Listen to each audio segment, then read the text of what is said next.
Peace, peace, and black power. Y'all know what time it is. I'm back with another banger for tonight. I'm back with another banger. Black people. It seems like that we can be easily misled. I'm not caring about other races of people when it comes to this particular knowledge, but when it's a knowledge that dealing with your people, you should be always in tune. Even people that look like you may consider those people not to be your people just because they from like another country or another island. They may speak another language, but you have 9 ether hair. That's what they call nappy hair. And you had the same skin complexion. When you see travesty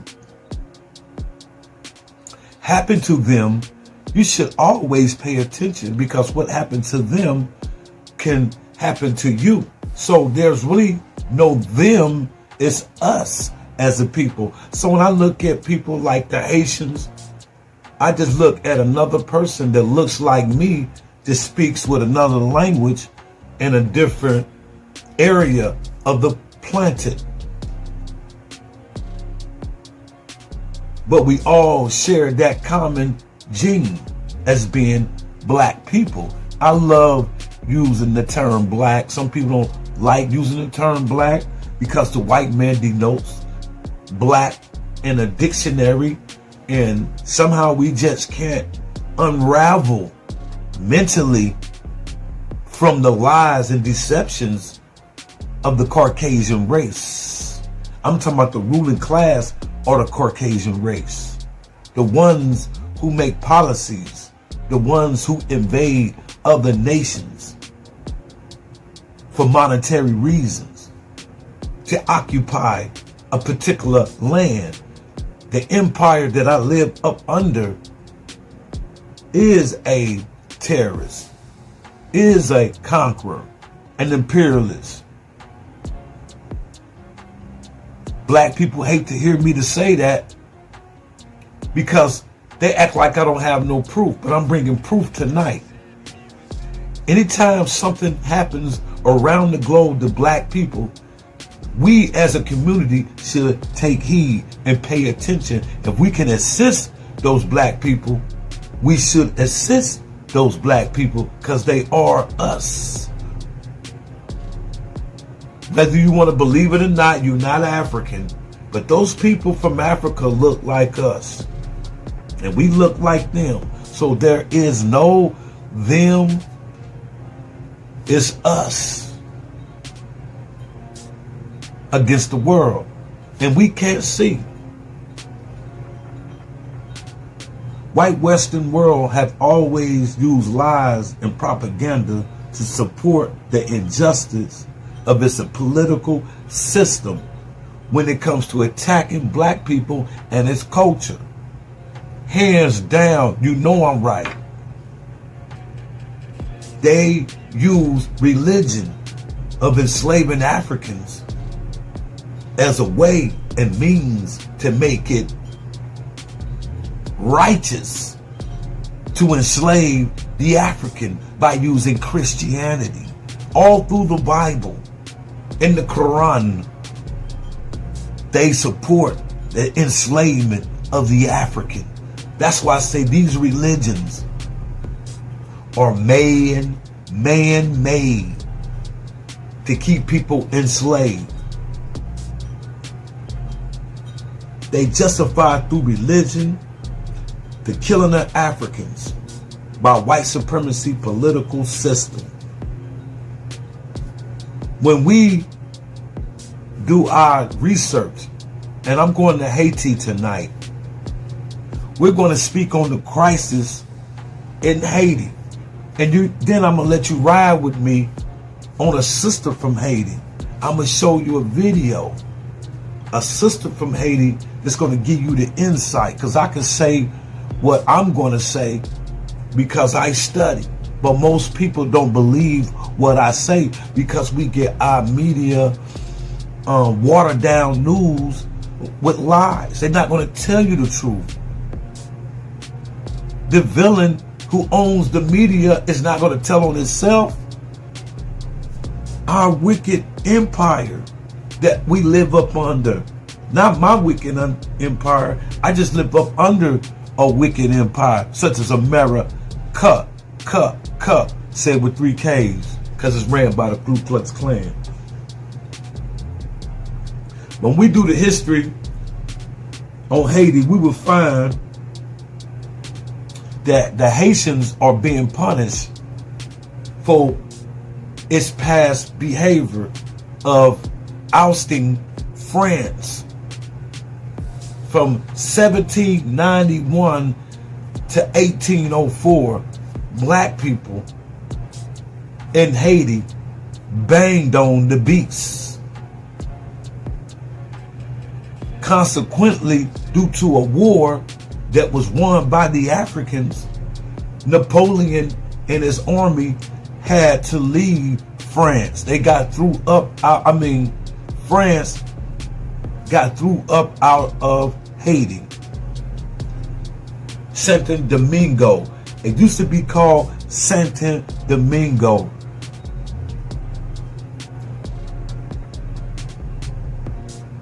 Haiti's being punished for its revolutionary stance to run white France up out of Haiti. And Napoleon lost the war.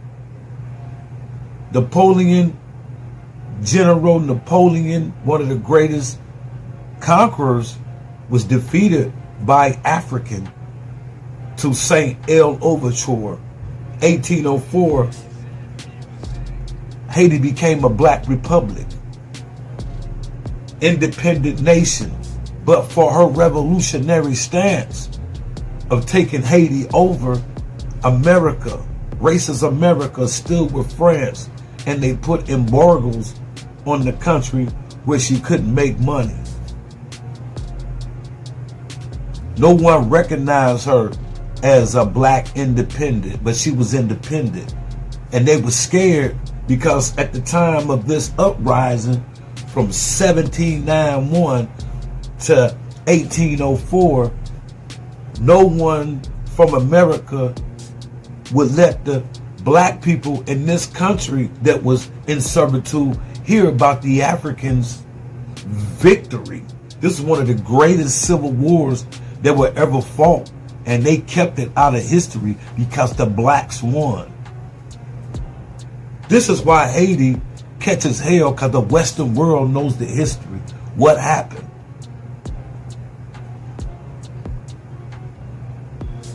On a hot August 9th, August 22nd, 1791, a slave revolt went into a ball of confusion for the white man. We talking about fighting the Spanish. The Haitians won against the Spanish. Great Britain tried to come in. The Haitians smashed the Great British, sent them back to Buckingham. Then the Africans embarrassed Napoleon. White people couldn't bite that bullet.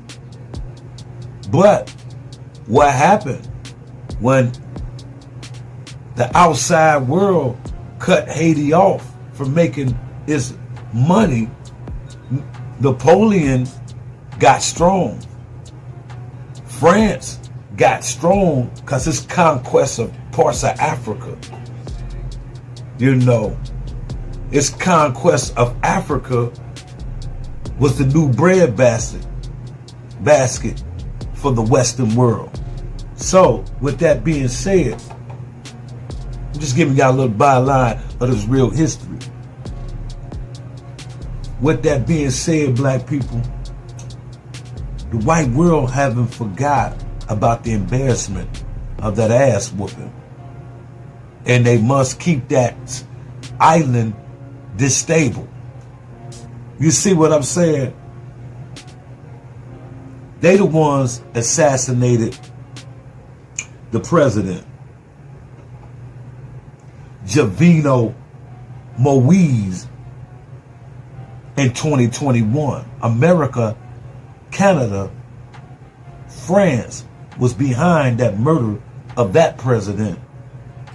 So what you got right now is some revolutionary people, they call them gangs, trying to overthrow the occupation of the Western outside world. See, the Western outside world keeps Haiti this stable.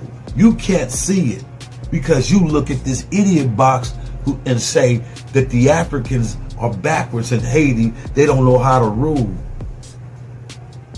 Oh yeah, we ain't gonna know how to rule when you use HARP in 2010 earthquake and killed thousands of our people. And then, what did you do in 2004? What did you do in 2004? What did you do in 2004? You kidnapped President Jean Aristide. America, you did this. You put this brother on a flight, went to his house, and rode him all the way to the Congo. He couldn't land in the Congo. He ended up getting asylum in South Africa. We talking about the president.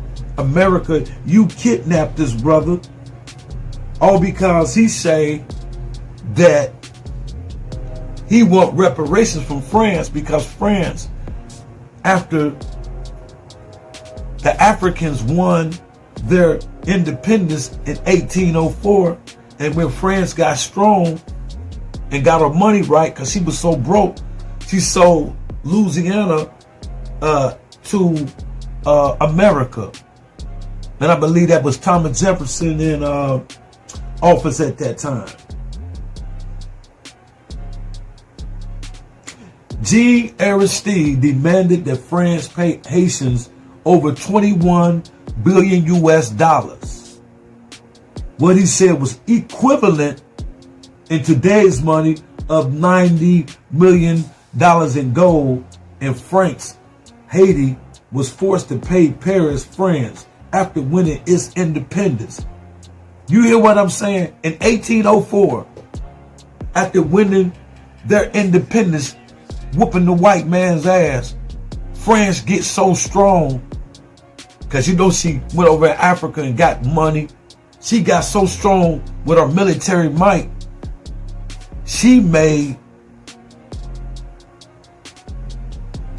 Haiti pay reparations for the sugarcane plantations that was destroyed by the Africans.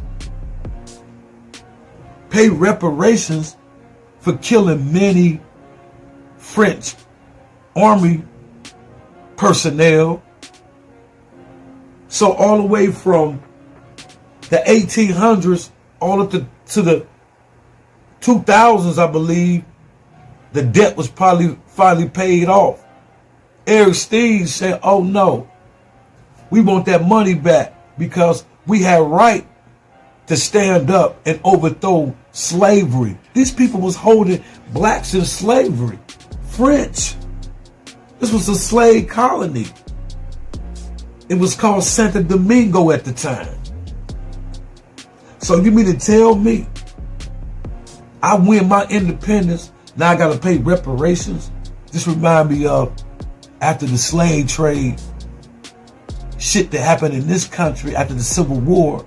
The American government gave its brother down south reparation checks for losing us as property, our ancestors as property. Ain't that a bitch? See, that's why I don't fuck around with the politics, because it's all bullshit. But I want y'all to check this video out. This sister gonna give y'all the more insight, because I could go through the whole history. You ain't gonna believe me, but she from Haiti. This video used as fair use. Copyright disclaimer under section 107 of the Copyright Act of 1976, allowances made for the fair use for purposes such as criticism, comment, news reporting, teaching, scholarship, education, research. Fair use is permitted by copyright statute that might otherwise be infringing. We begin today's show in Haiti, where fighting continues between police and armed groups calling for the resignation of the unelected Prime Minister Ariel Henry.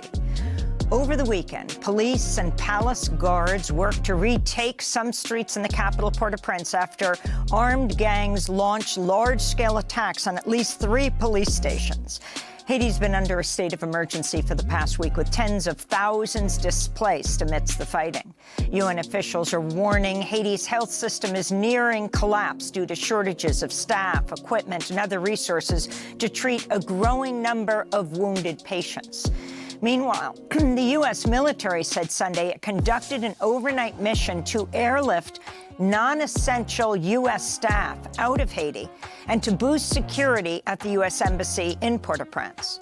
Caribbean leaders issued a call late Friday for an emergency meeting today in Jamaica. They've invited the United States, France, Canada, the UN, and Brazil to the meeting. CARICOM, the 15-nation Caribbean bloc, said in a statement, quote, "The situation on the ground remains dire." Ariel Henry was appointed prime minister after the July 2021 assassination of President Jovenel Moïse. Henry still has not returned to Haiti after a trip to Kenya, where he was seeking a deal for a long-delayed UN-backed mission to Haiti.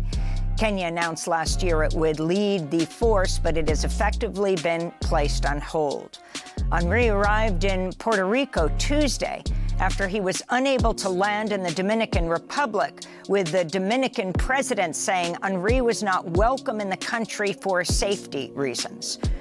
For more, we're joined by Jemima Pierre, professor at the Social Justice Institute at the University of British Columbia in Canada and research associate at the University of Johannesburg. She's a Haitian-American scholar and co-coordinator of the Black Alliance for Peace's Haiti Americas team, which has been closely following the crisis in Haiti. A recent article for NACLA is headlined, "Haiti as Empire's Laboratory." Professor Pierre, welcome to Democracy Now! Can you start off by describing what you understand is the latest on the ground, who the armed groups are, and the different sectors of Haitian society that are joining together with those armed gangs and calling for the resignation of the unelected Prime Minister, Henry? Good morning. Thank you so much for having me, Amy. One of the things that we need to just start off with is just these are paramilitary forces. I think gangs is an insufficient name for them because a lot of them are former military and former police officers, and they're heavily armed. What's happening is a bunch of different groups coming together to say, and they call themselves now Vivre Ensemble, which is live together. A bunch of different various armed young groups, young men in groups, to say that they want to get rid of Ariel Henry. Now, we hear that there are negotiations happening around the clock, and apparently there's supposed to be negotiations going on today, I think in Jamaica or by the CARICOM countries that include the US, France, and Canada. The problem, though, is the fact that there are all these negotiations going on outside of Haiti by many foreigners with no main participation from the Haitian masses. And I think, we have to go back to understand that the root of this crisis is not last week, it's not this week, it's not even Ariel Henry, but we have to go back to 2004 with the coup d'etat. So take us on that journey back.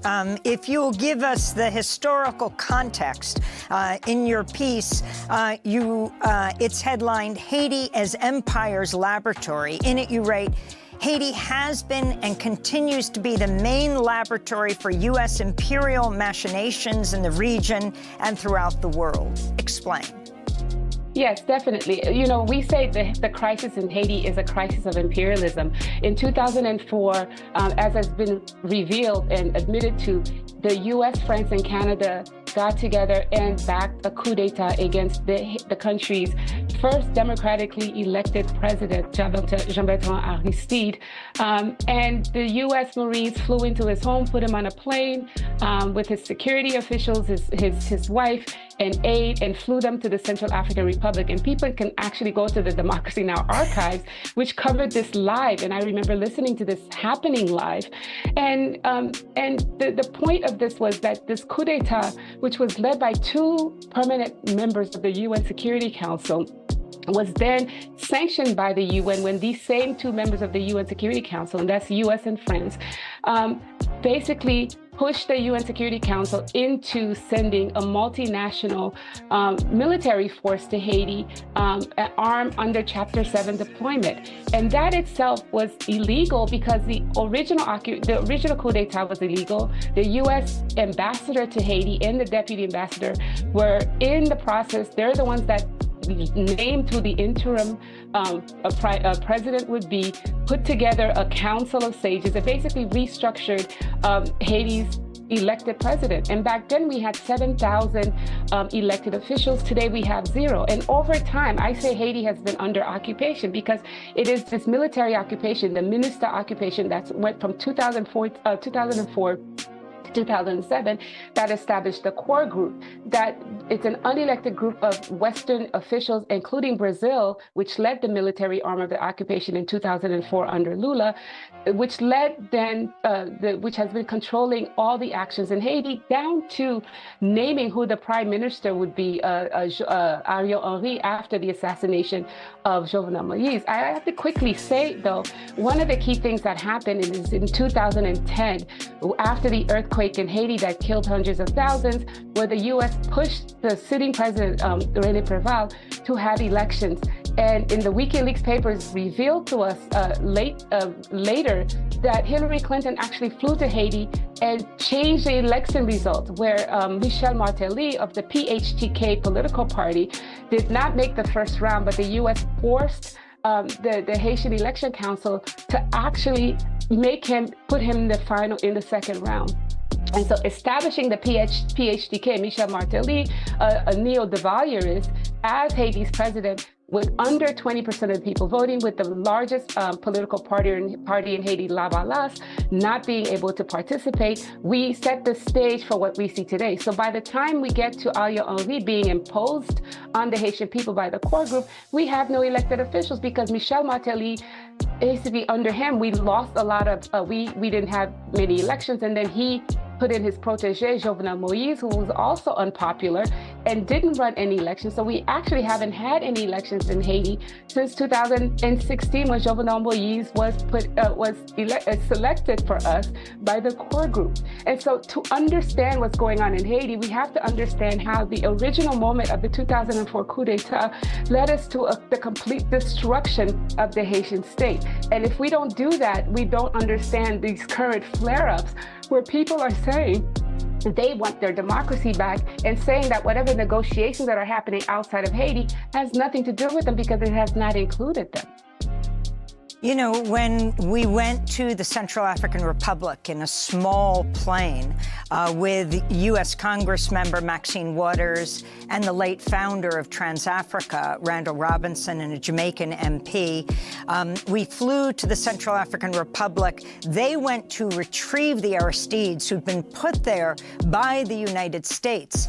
And as we were flying back over the Atlantic, they got word from that Rumsfeld, Condoleezza Rice, and Colin Powell were saying that the Aristides were not to return to this hemisphere, were not to return to Haiti, to which Randall Robinson replied, "Whose hemisphere?"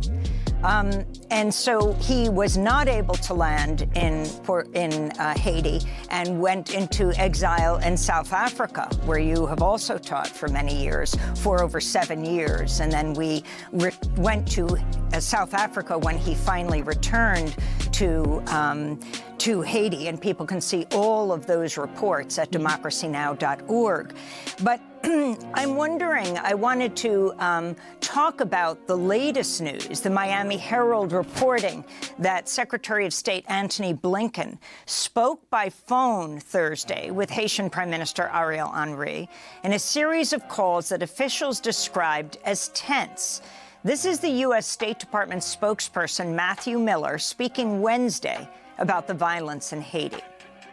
As the situation on the ground grows increasingly dire, we in CARICOM have continued to call on stakeholders, including the Prime Minister, to make concessions in the interest of the Haitian people. So we are not calling on him or pushing for him to resign, but we are urging him to expedite the transition to an empowered and inclusive governance structure that will move with urgency to help the country prepare for a multinational security support mission to address the security situation and pave the way for free and fair elections. But Jacqueline Charles, the Miami Herald reporter, said that the U.S. was pushing Ariel Henry to resign. What do you understand, Professor Pierre, about the latest? And also even where he is. Is he still in Puerto Rico, unable to get back to Haiti? Yeah, he's in Puerto Rico under FBI's protection. He had to leave the hotel he was in when he first landed because Haitian people living in Puerto Rico were protesting his presence in the state, and so that's important. You know, the U.S. government is being extremely hypocritical here because in 2004, when the U.S. Marines landed at Aristide's house, put him on a plane and told the world that he resigned before the plane even landed in Central African Republic, and basically put in power a whole new government. And now they're saying that this unelected prime minister that they put in place refuses to resign, where he actually has no legitimacy and no mandate whatsoever. I also want to say quickly, just to touch back to the question earlier, is the reason I say Haiti's a laboratory, because this is the first coup d'etat that was sanctioned by the UN, and Haiti was ruled by a multilateral coalition of all these countries. And so the UN occupation of Haiti through MINUSTAH and through the core group is multinational, multiracial, and it almost seems as if this is a humanitarian effort as opposed to a coup d'etat that has been successful. And so the whole world is participating in the occupation of Haiti unwittingly and this is how we have to remember how the U.S. will work, and they will use their proxies to do the dirty work for them. And I want to say what's happening today on the ground with CARICOM is also a problem, because back in 2004, P.J. Patterson, who was the president of CARICOM, was very much against the removal of Haiti's sitting president. In fact, he refused to acknowledge the imposed government that the U.S. put on us. But now CARICOM is playing a different role, where they're bringing the U.S., France, and Canada, the people who did the original sin, to pick our leaders again. And so the problem is, if this goes on, and if they don't take into account other solutions that Haitians have been putting together, in early 2021, you had La Famille Lavalas come up with Sali Public, which means that we need to start over and change the system. We had the Montana Accords. We have local groups that actually had a solution before the Moïse assassination. The U.S. government was trying to protect Moïse and basically ignored all these local solutions. And so now they cannot say that they're here to help Haiti as much as trying to figure out how to put in place another unpopular and illegal government. And so then we'll have the same problem a few years down the line. The other thing I want to quickly say, I know in a hurry, is that the people funding these armed groups are the part of the oligarchy, and most of the guns and ammunition are coming from the U.S. People must remember that in the late 2022 and early 2023, the Canadian government sanctioned 3 of the richest oligarchs in Haiti. That's Gilbert Bijou, Renaud Deep, and Sharif Abdallah. The Canadian government also sanctioned former President Michel Martelly and Laurent Lamont, his prime minister, all of them because for drug trafficking, but also for funding these armed groups. And so in the news, you get these guys that look, like ragged and poor, But then the people really funding them, because Haiti does not manufacture guns, are these elites that are behind all the violence. And so I also want to put that into very clear context, so that we know that this is a very complex problem that's very much set up by the 2004 coup, but also perpetuated by the oligarch and the U.S., which work together to keep Haiti unstable, so that we can say Haiti's ungovernable and we need to come in and save it. Can you explain who Guy Philippe is, who just left U.S. prison in November, his role in the coup in 2004, and now what he's doing?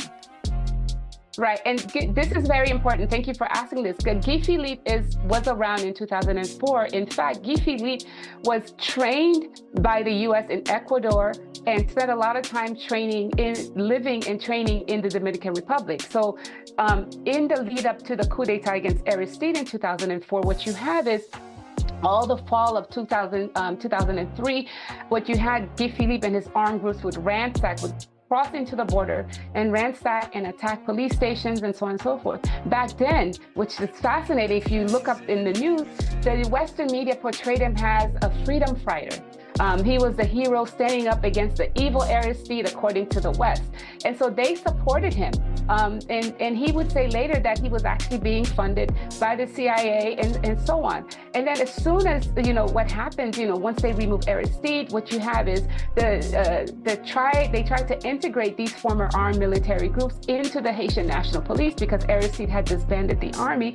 And so what you have is, that's why I say we have to call these paramilitaries, because these are former armed groups that actually were funded by outsiders to oust our democratically elected president. And here we are, Guy Philippe was arrested by the U.S.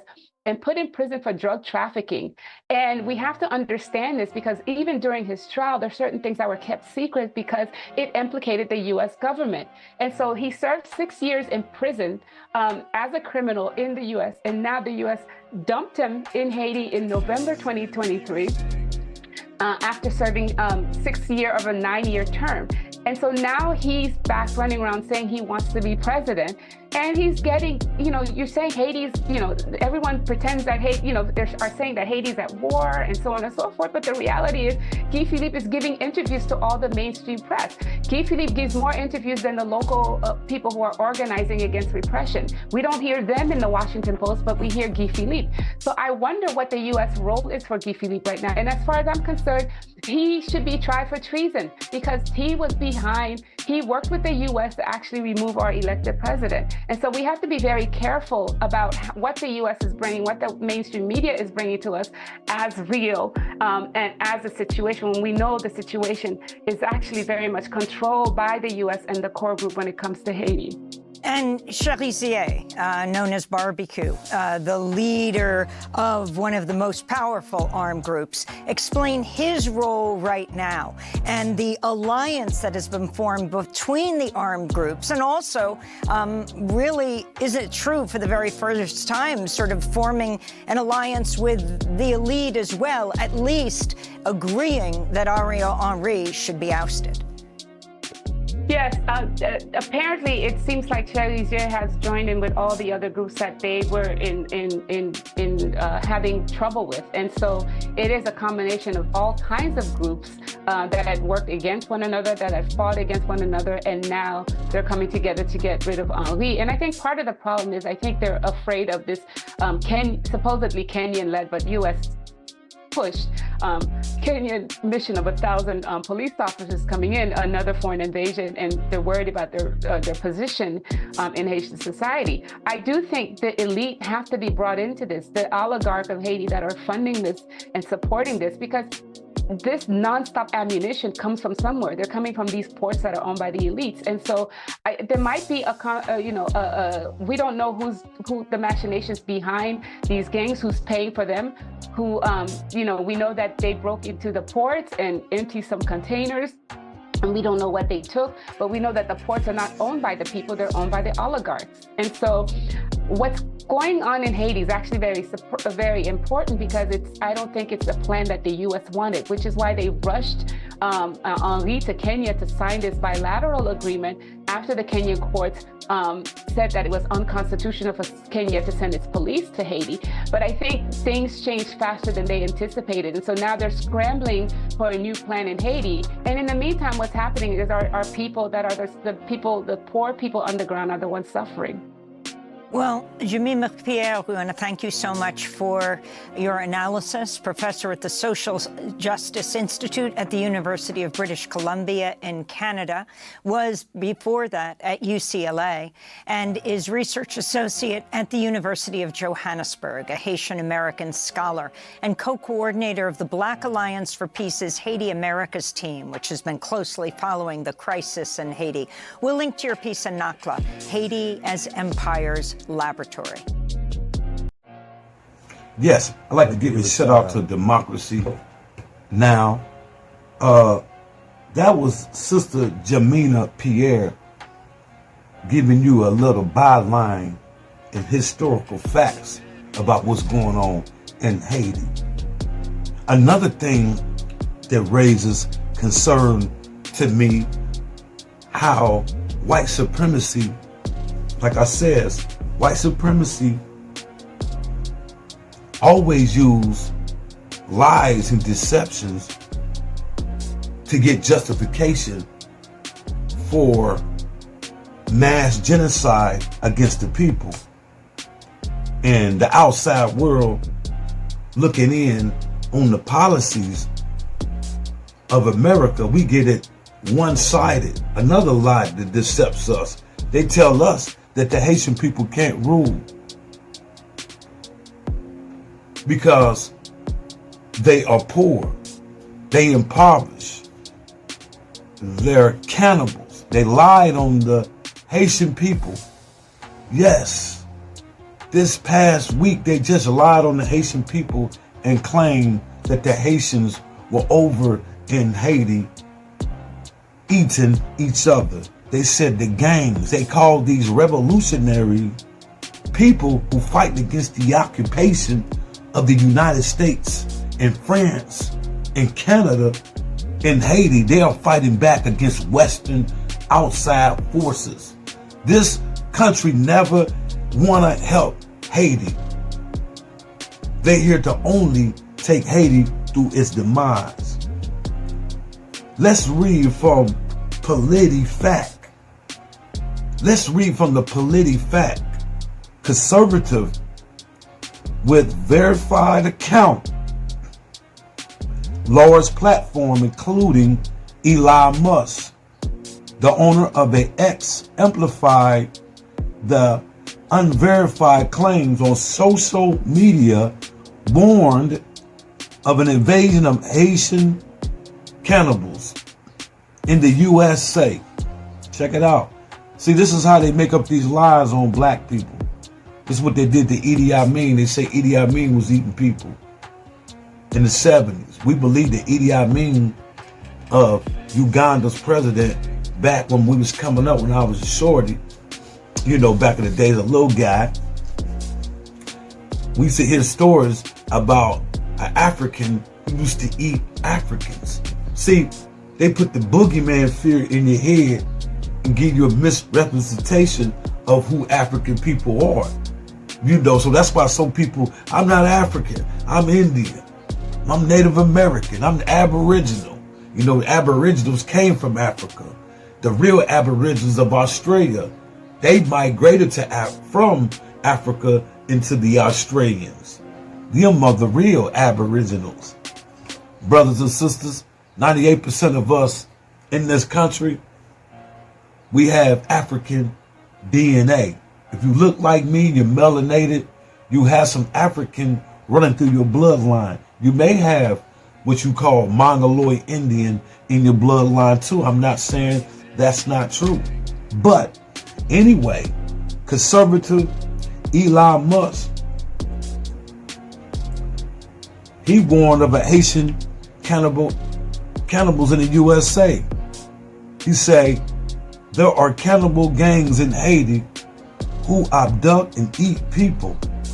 Ayan Miles Chiang is the other racist that said this about the Haitian black people.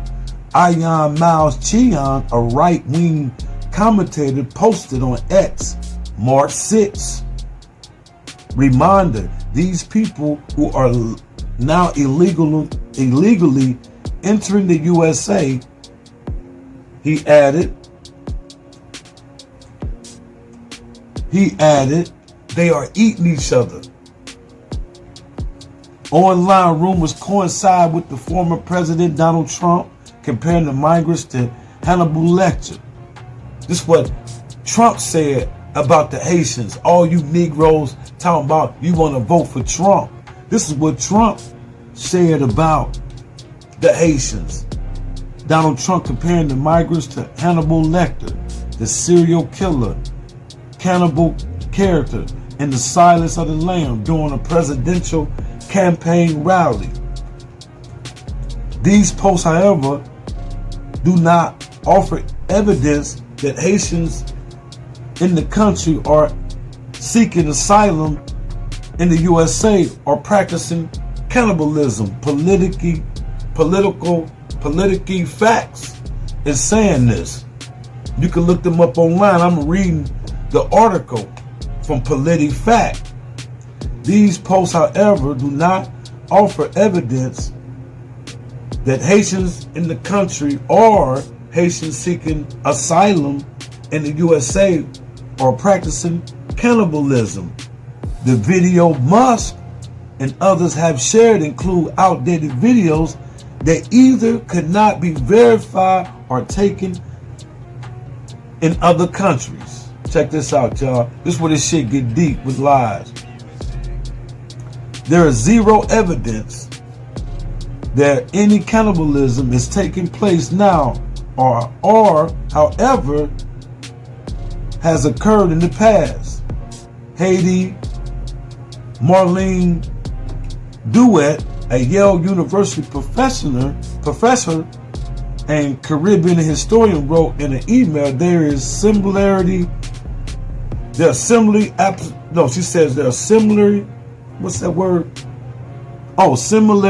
absolutely no evidence that Haitian migrants to the U.S. seeking asylum are cannibalists.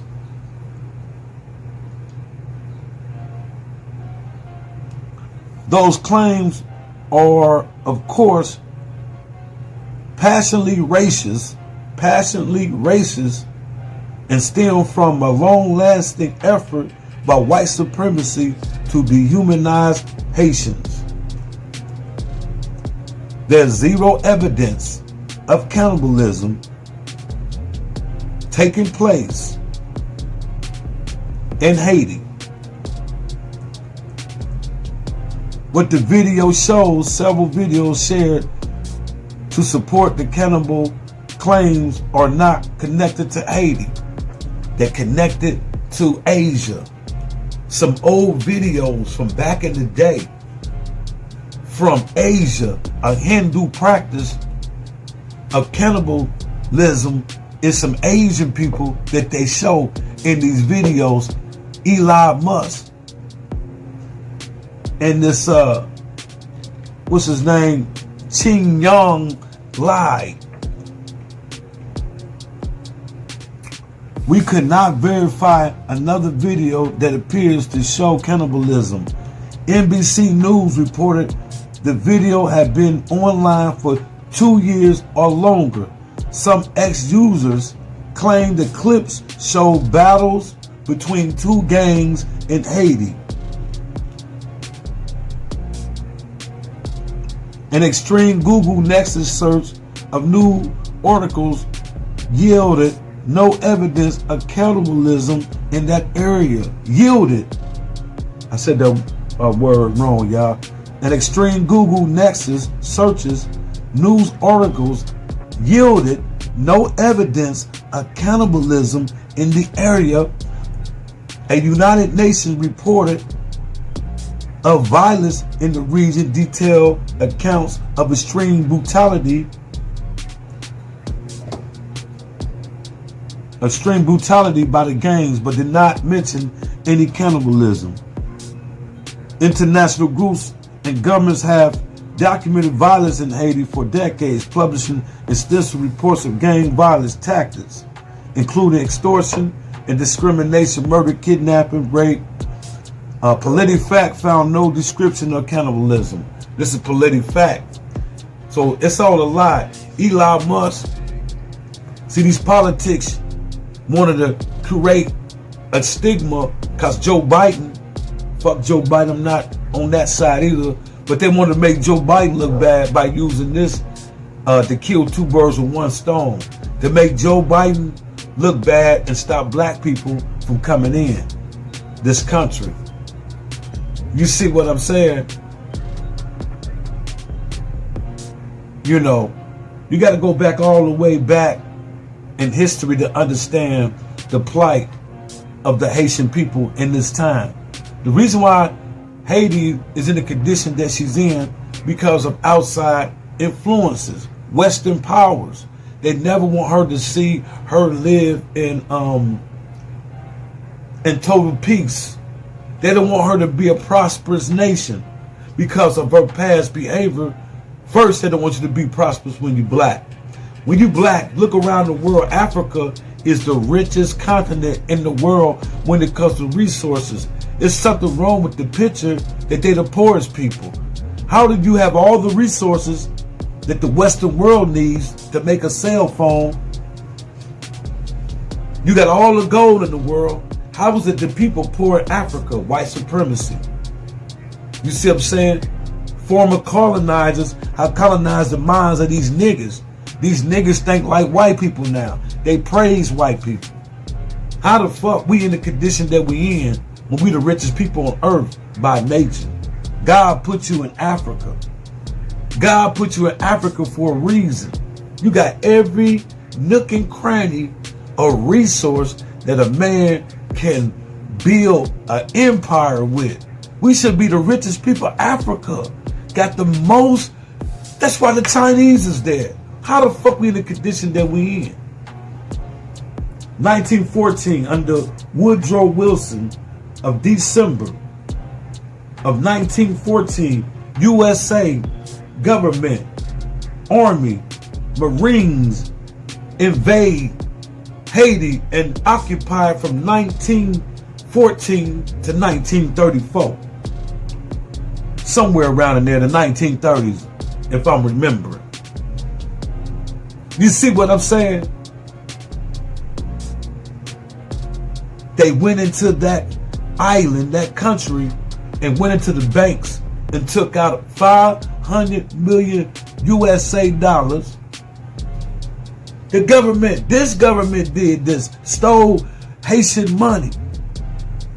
You see what I'm saying? And took all kind of gold. Now, you know the Haitians won their independence in 1804. Shortly after 1804, they paid $21 billion in gold to France to pay France reparations for burning down sugar plantations and killing hundreds and thousands of Frenchmen in a war. Because France went home and licked her wounds, and she saw Africa as the next bread basket. So she got her money together and extorted Haiti. Haiti wasn't strong enough. Nobody wouldn't let Haiti make no money in the region. They got embargoes on her. They won't let her make money. The Western world, the same government us black folks vote for. I'm just opening your eyes, man. Go read the history of Haiti. The Haiti people would inspire you. The Haiti struggle would inspire you. And what you see today is that same bloodline of those Africans who rose up and kicked France up out of Haiti. Remember, Haiti was a slave colony. The American government at the time had black people enslavement. the Southern government had black people in slavery. At the same time, Haiti had blacks in slavery. Blacks in Haiti rose up.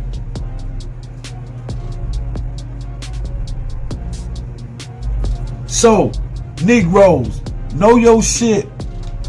And I say Negroes to the niggas that always down Haiti because the white media down Haiti.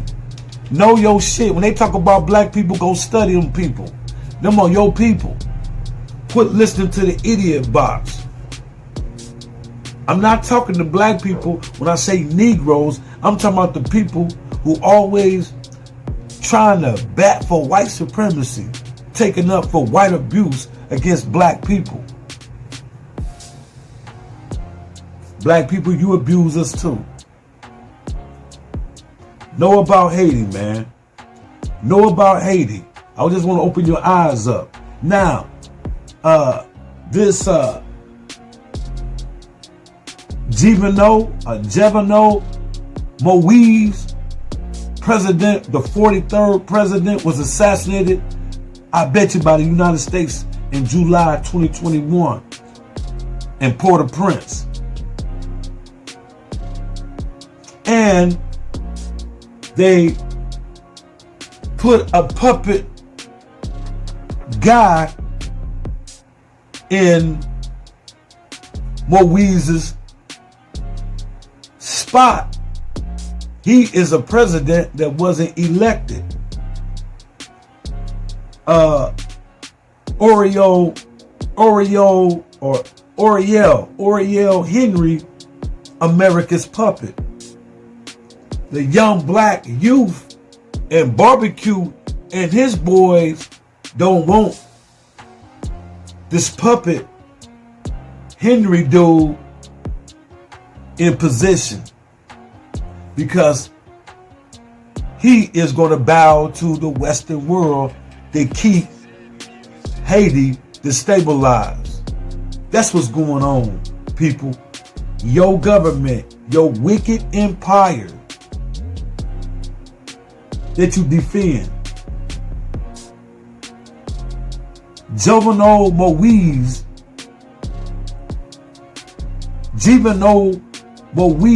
43rd president, was assassinated by the United States. Listen, a former confident DEA informant, Joseph Vincent, a dual Haitian American citizen who lived in the USA, who helped with the assassination, is the fourth 11 defendants in Miami to plead guilty to killing the president of Haiti. Every one of the defendants live in the fucking United States, Miami. Joseph Vincent, has a dual citizenship in Haiti, in Miami. This has a United States connection. I don't care what you say. They always trying to set black people up. They just want to occupy Haiti, take over the natural resources of Haiti so they can make money. But they've got embargoes on the black people and tell you niggas that black people can't rule themselves. That's bullshit. Hey man, mash up them likes, share this video. Don't come into the channel, viewing the channel, then don't like, don't share. Like the channel. Peace. Black Power.